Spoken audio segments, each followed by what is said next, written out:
just trying to enjoy my Christmas. Don't watch Manchester United then. Man United losing 2-0 away to West Ham. That's now 4 games without a goal for United. That's now over 300 minutes without scoring a goal for Manchester United. And look, this feels like a metaphorical photo, that one. The bubble bursting on Ten Hag. I thought Man United there today, look, for 65 minutes of that game, man, it's not like we had control, but it was calm. It was calm. But there was a complete lack of quality anywhere in that team. I mean, like utter, total lack of quality in that team. And Erik Ten Hag, you know what I think about Erik Ten Hag as a manager and what he has done in his time at our club. But my word, man, you are choosing this McTominay hill to die on. Every single game. I speak about it and I go on about it again and again and again and again. And every single game, Scott McTominay starts. It's no witch hunt. It's no agenda. I've got my eyes. Just poked myself in the eye. That was stupid. Anyway, I've got my eyes. I can see what I can see with McTominay in the team, and it's not somebody who adds to the attacking threat of us. Yes, he might... Look, it's... Eric, how can you not see this? This is the thing that's constantly goes over in my head. We played away at Anfield, and McTominay started as our captain because Bruno was suspended. And we played with Amrabat and Mainu in midfield, and that sort of double pivot helped us there. I don't think we particularly needed the double pivot there against West Ham because they had nothing. Like, nothing going forward for like 65 minutes. One incredible pass, by the way, from Paqueta over the top. Deflection, they get a goal. What happens then? United scoring a goal, and then United sort of lapse of concentration, and conceding a second goal, well, haven't seen that apart from all fucking season long. It had to be Mainu as well. He's played so well. But this McTominay situation, Eric, man, that is your choosing, all right? And that is, I can't defend it anymore. McTominay has a value to this team, but it is not starting every single Premier League game. And the craziest thing is today, I don't even think he was the biggest problem. If Manchester United had better quality in attack, by the time that Paqueta floated that ball over the top of our defence, we would have quite easily been 1, if not 2 goals ahead. Like, easily. Garnacho, obviously with the biggest chance that came off a mistake from West Ham, which we pounced on. But just the lack of quality. Højlund, how many times did he have the ball to feet? I think maybe once from Bruno when he fired it in when he was right in between 2 defenders. But Højlund went off and Rashford came on. And what happened? Nothing. Diddly squat changed.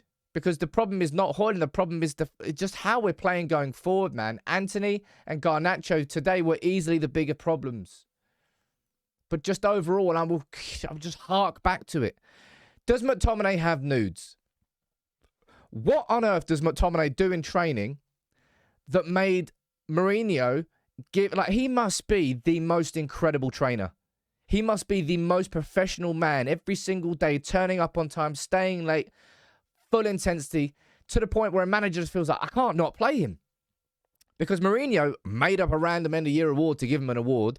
Solskjaer started him every single week in a double pivot when he was never a double pivot midfielder. And Ten Hag, despite the eye test, the obviousness that playing McTominay is going to reduce your overall attacking quality and threat going forward, continues to start him every week.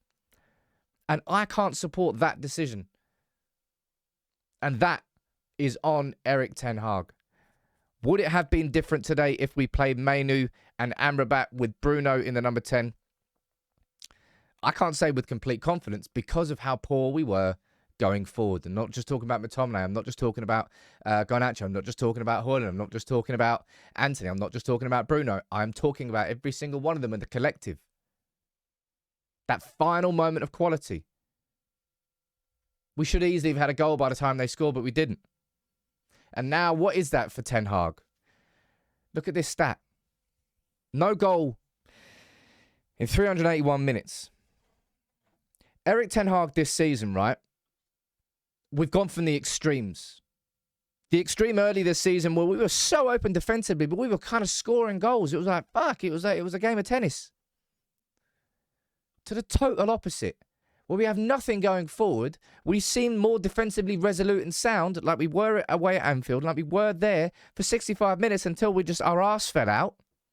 But then at the same time as becoming more defensively resolute, you have nothing going forward. I don't know what to think anymore. I don't know. At this point in time, I'd be surprised if Ten Hag was our manager at the end of the season. I don't think Ineos will come in and just sweep him out.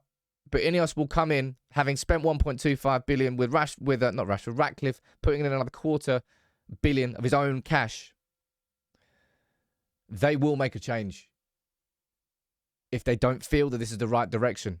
And look, in games, how much could we really have changed from the bench there today, earlier in the game? Rashford coming on, we had Mainu, we had Amrabat, we had Ericsson, we had Amrabat, we had Pellistri. Maybe there's more that we could have done from the bench. I felt so sorry for Mainu with that. Just one little lapse of concentration. His foot 1.5 inches too high. So the ball rolled under it. And Kudos punished us.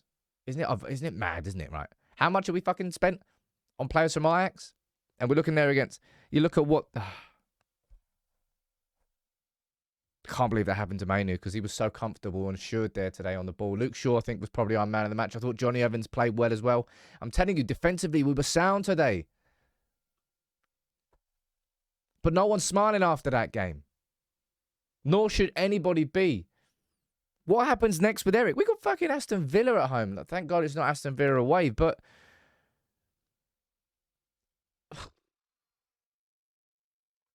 It's getting harder and harder to defend, I think. And it's that repeated McTominay situation, which I just can't... I can't support anymore. Like, the way I described it is McTominay was the player who stopped Ten Hag from drowning and stopped United from drowning with the goals against Brentford, with the goal away at Sheffield United, and I think, a couple of other goals. Yeah, he helped you from drowning, but he would not be the player that lifts you up, right? He will not be the player that takes you to the top. He will not be the player that gets you flying. He will be the player that stops you drowning. And I think Ten Hag's just found himself stuck in this paradox. I think it was Daniel Harris in The Guardian that described it as the McTominay paradox. And Erik ten Hag was a man who came in as a manager with everything that he did at Ajax, was a manager who loved to control games of football. But it feels like we as fans want United to control a game of football more than Ten Hag wants us to control a game of football, just so long as we nab a goal. But right now, there is no goal threat. And McTominay's played. Has he played every minute of those games? I mean, I wouldn't be surprised if he has. Was Bruno that much better? No. Was anybody else going forward that much better?